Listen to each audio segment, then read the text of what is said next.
Fellow fluff chuckers. So there's a story behind this fly, right? It's called the disco ball.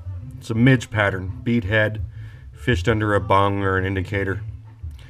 Had a buddy, old retired fart, that caught the state record fish here in Nevada a few years ago. When he saw what I was using and catching fish on, he says, well, I'm not going to put something on the end of my fly rod that looks like a disco ball. So, thus, the name, the disco ball midge. Mike Mott, this one's for you. I bet over the last 4 years of primarily fishing still waters here in northern Nevada, I've caught 80% of my fish on this fly. And different variations, different wire wraps, different thread colors, primarily a red thread body, tied in the wire already before I started the video, tied in a little bit of crystal flash on the end.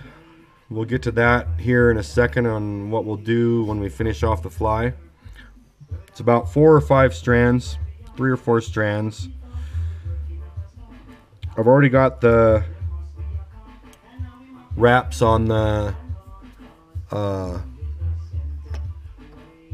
wire and the body. And then a nice little trick that came up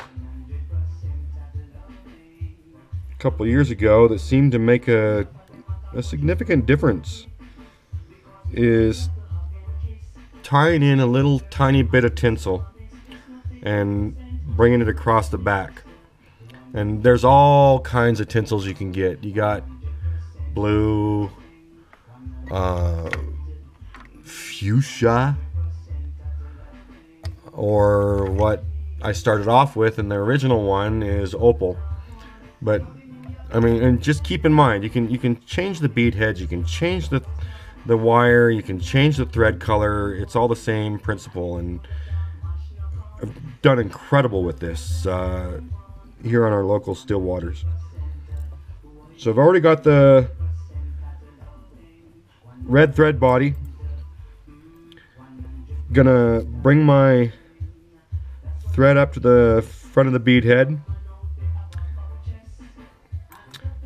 and probably get reading glasses with this next prescription next month, because I seem to be doing a lot of this action, right? So I'm keeping, as I wrap the wire over the body, I'm keeping the tinsel across the top. And I think I just got that blue tinsel recently. It's really badass when you've got a little flash of another color in there. But that's just what I think. That's not what the fish are telling me. Bring everything up to the bead head.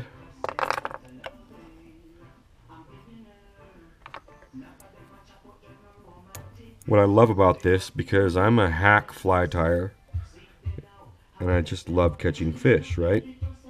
And I hate spending money on flies, but this fly catches fish, and it's an easy fly to tie to restock your box. Normally, see, I've put too many in here from what I normally do. That's what red wine will do. So you got a few strands in here of this crystal flash on the tail. So if you know anything about, read Brian Chan's literature on what midges do. He actually did an underwater study a long time ago, probably 10 years ago, of when the pupa comes up out of the mud, the nymph wiggles around, a foot or two up off the bottom of the lake for 3 to 5 days is what he found out by doing dive studies and watching it. So that's why what I'll do in my lakes here is tie this bugger on, clip my forceps to it, lower it down over the edge of the boat or float tube or wherever you're at, or if you know the depth of the water, you're fishing from shore, put it right down off the bottom, a foot or so up off the bottom, and then just plop it and drop it like Gary LaFontaine would say. Don't move it. Sometimes that works good, but most of the time it's just a static fishery, and if you got a little bit of chop on the water, it's even way better. By tying that tinsel into the back of the fly and rolling it around your fingers so it's all nasty and buggered up, there's your emerging shuck, I think. I've done much better with little clumps like this than with just a few strands. And then to finish it off, typically any kind of dubbing. I mean, here's all different kinds that I've done on the collar. For this one, because it's a video, let's go crazy. Just a little bit of this ultraviolet dubbing on the collar.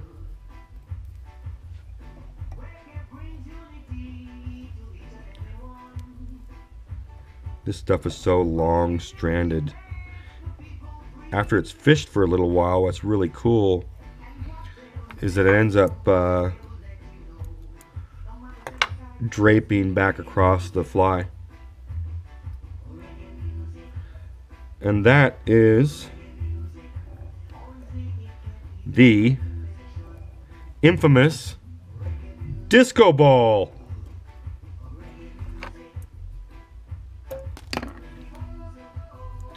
That little piece of tinsel across the top makes a nice little addition, you know, if you can catch the light there in the camera. But don't be shy about experimenting. I mean, you've got a million different kinds of wire. You can try dubbing, thread colors, bead head colors, you know, it doesn't matter. I mean, fish don't give a fuck. But this white bead head, this red body, the clear tinsel has caught me a lot of fish this past many years. Majority of my fish. Ja rules.